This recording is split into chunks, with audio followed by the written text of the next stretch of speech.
Donc bonjour, pour cette vidéo, on va s'intéresser à regarder donc un algorithme particulier qui est celui qu'on a commencé à regarder ensemble vendredi, qui est l'algorithme des cas plus proches voisins. Donc juste pour commencer, un petit rappel sur ce qu'on a dit la semaine dernière. L'apprentissage, c'est une méthodologie de programmation qui consiste à laisser l'ordinateur se programmer lui-même plutôt que le programmer manuellement. Alors l'intérêt de cette méthodologie de programmation, c'est que ça va nous permettre de traiter des problèmes qui sont trop complexes pour être résolus manuellement, ou alors des problèmes pour lesquels embaucher un expert, ça va être trop coûteux, un expert qui serait capable, lui, de trouver une solution au problème, ou bien alors dans d'autres problèmes qu'on verra en fin de lieu, qui sont des problèmes notamment de traitement de grandes quantités de données, ou alors même de personnalisation d'informations. Et puis pour que l'ordinateur se programme lui-même, ce qu'on va lui fournir comme information, c'est des exemples, hein. Donc ce qui va nous intéresser, nous, c'est l'apprentissage à partir d'exemples, et à partir des exemples qu'on va fournir à l'ordinateur va être capable de trouver un programme pour solutionner le problème qui nous intéresse. Alors juste pour revenir un petit peu sur le cas particulier qui va nous intéresser tout au long de cet enseignement, on va prendre une sous-classe de problèmes qu'on appelle la classification. La classification, ça consiste à prédire une catégorie pour une donnée d'entrée, et puis plus précisément, on va s'intéresser à la classification binaire. Binaire parce que ce qu'on va prédire, c'est une classe parmi deux. Soit une classe qui sera négative, donc on va prédire qu'une donnée est soit négative, soit une classe qui est positive, donc on va prédire qu'une donnée peut être soit négative, soit positive. Et puis l'autre restriction qui va nous intéresser dans ce cours-là, c'est de considérer que nos données d'entrée, c'est pas n'importe quelle donnée. Elles vont être représentées sous forme vectorielle dans un espace R de dimension n, donc sous forme de vecteurs de taille n. Et donc ce qu'on a envie de trouver, c'est un programme fθ qui, à partir d'une donnée vectorielle dans Rn, va nous prédire plus 1 ou moins 1. Alors cette tâche de classification binaire, elle peut paraître un petit peu simple, mais en fait elle est très très générique, parce qu'elle va nous permettre de prédire si oui ou non, par exemple, une voiture apparaît dans une image, si oui ou non un document parle de sport, si oui ou non un document parle de politique, si oui ou non un utilisateur risque de quitter ma société ou pas quitter ma société. Donc finalement c'est une tâche très générique qui va nous permettre de traiter tout un ensemble d'applications. Alors dans cette fonction fθ, qu'est-ce qu'on va appeler se programmer soi-même? Ça va être trouver la meilleure fonction fθ, et plus précisément, ça va être trouver les paramètres θ optimaux pour la fonction f, c'est-à-dire que fθ, c'est un ensemble de fonctions possibles qui prennent un vecteur en entrée et qui prédisent une catégorie. Et puis ce qu'on va essayer de trouver, c'est les paramètres θ qui vont nous permettre de mieux résoudre notre tâche. Alors, de manière concrète, pour un exemple où n vaut 2, c'est-à-dire que nos données sont des vecteurs de dimension 2, on va être capable de définir une fonction, donc dans un espace de dimension 2, qui va nous prédire plus 1 ou moins 1. Alors, ce que vous voyez ici en rouge, les petits points rouges, ce sont des exemples d'apprentissage positifs.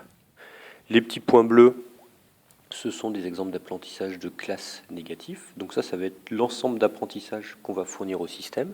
Et puis, à partir de cet ensemble d'apprentissage, le système d'apprentissage va nous trouver automatiquement une frontière de décision, c'est-à-dire une séparation de l'espace en zone où le système va prédire la classe plus 1 et en zone où le système va prédire la classe moins 1.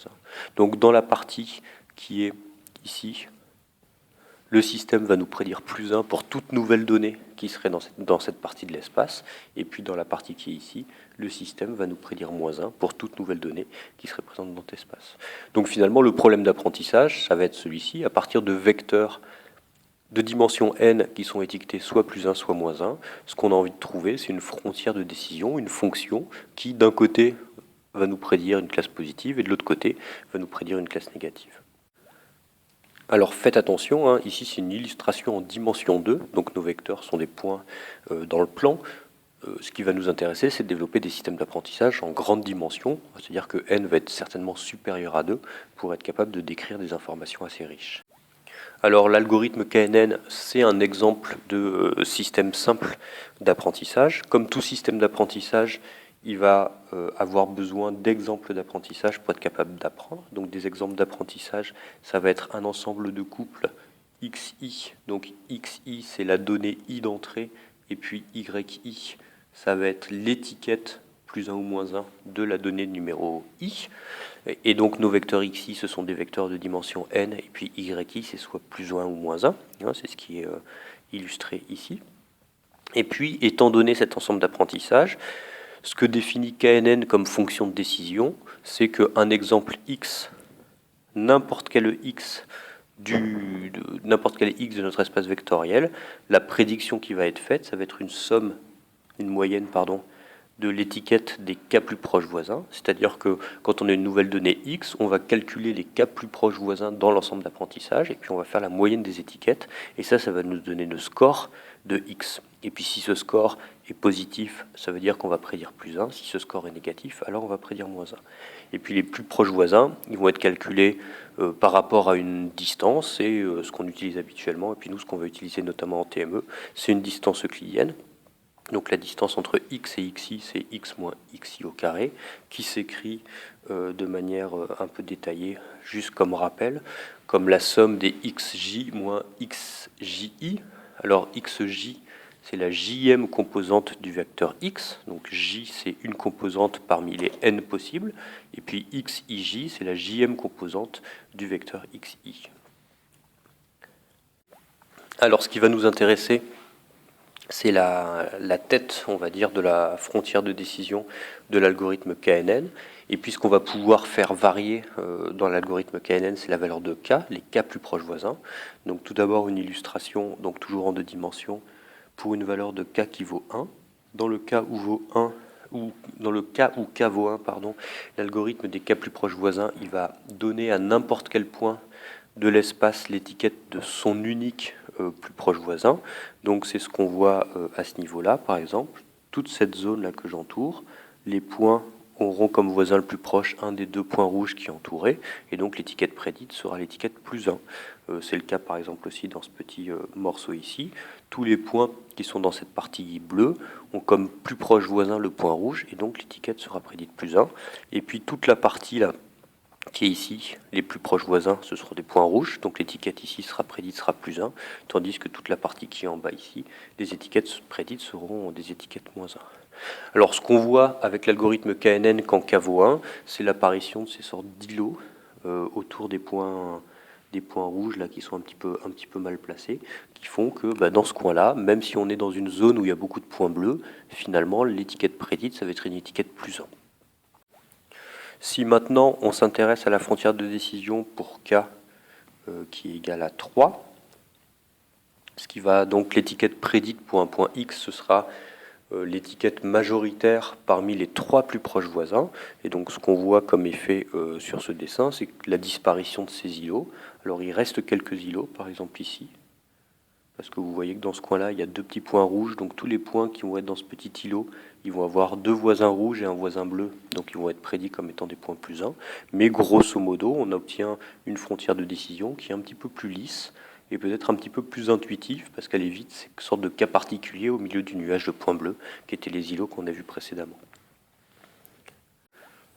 Si maintenant k vaut 5, on va avoir toujours le même effet, c'est-à-dire obtenir de plus en plus une frontière qui est un petit peu lisse et qui est moins biscornue que précédemment. Et donc ce qu'on voit finalement, c'est que la valeur de ce paramètre k, qu'on va fixer manuellement, elle nous permet un petit peu de contrôler si notre classifieur il est lisse ou pas lisse. Quand k vaut 20, on obtient une frontière qui intuitivement est une bonne frontière de décision, parce qu'elle a bien, cette frontière-là, elle modélise bien le fait que par là, les données sont positives, et puis que par là, les données sont négatives. Donc finalement, cette frontière de décision-là est assez intuitive, et ça semblerait être un bon classifieur.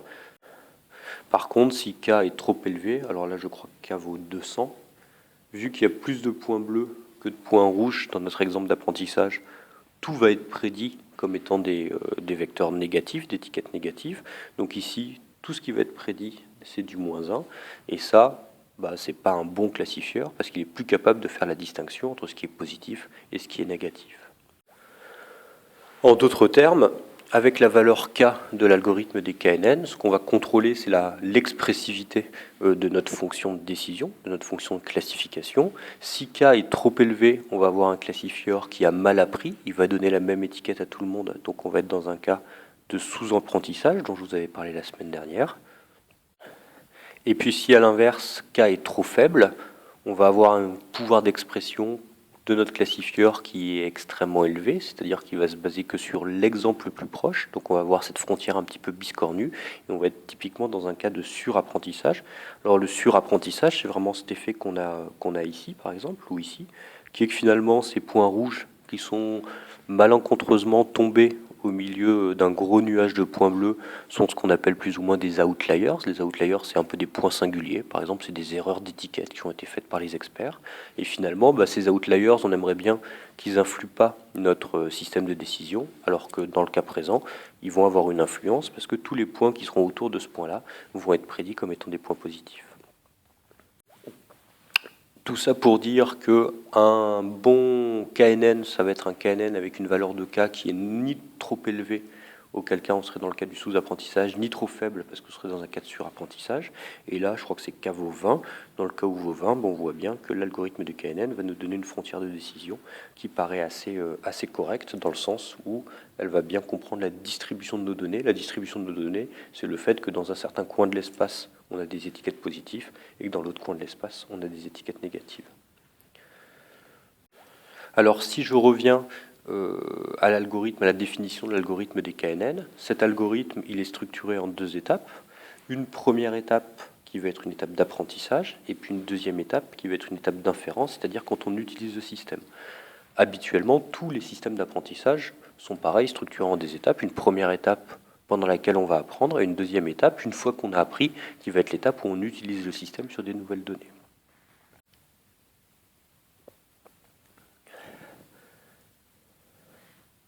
Qu'est-ce qui se passe concrètement pendant l'étape d'apprentissage du KNN? On fournit au système un ensemble d'apprentissages qui sont ces X1, Y1, Xn, Yn, donc qui sont des vecteurs qui ont été étiquetés manuellement comme étant de classe positive ou de classe négative. Et puis ce que va faire le KNN, c'est qu'il va retenir par cœur l'ensemble des exemples d'apprentissage, parce que ce sont les données dont il a besoin pour décider. Et finalement, ce que j'appelais les paramètres θ de notre fonction de décision, les paramètres θ, c'est la même chose que l'ensemble d'apprentissage. C'est-à-dire que dans notre phase d'apprentissage du KNN, qu'est-ce que fait un KNN? Il retient par cœur et il stocke dans l'ensemble des paramètres du système l'ensemble des exemples d'apprentissage qu'on lui a fournis. Donc c'est un apprentissage extrêmement simple qui consiste juste à recopier l'ensemble des données d'apprentissage. Comment est-ce que l'inférence va se passer? Étant donné une nouvelle donnée, ce qui va arriver, c'est que notre fonction de décision va consister juste à calculer la moyenne des étiquettes des cas plus proches voisins. Et donc notre inférence, elle va consister à aller voir dans θ l'ensemble des exemples d'apprentissage, trouver les cas plus proches voisins, et puis faire la moyenne des étiquettes. Donc finalement, l'algorithme des KNN, c'est un algorithme extrêmement simple que vous allez avoir à programmer en TP cette semaine.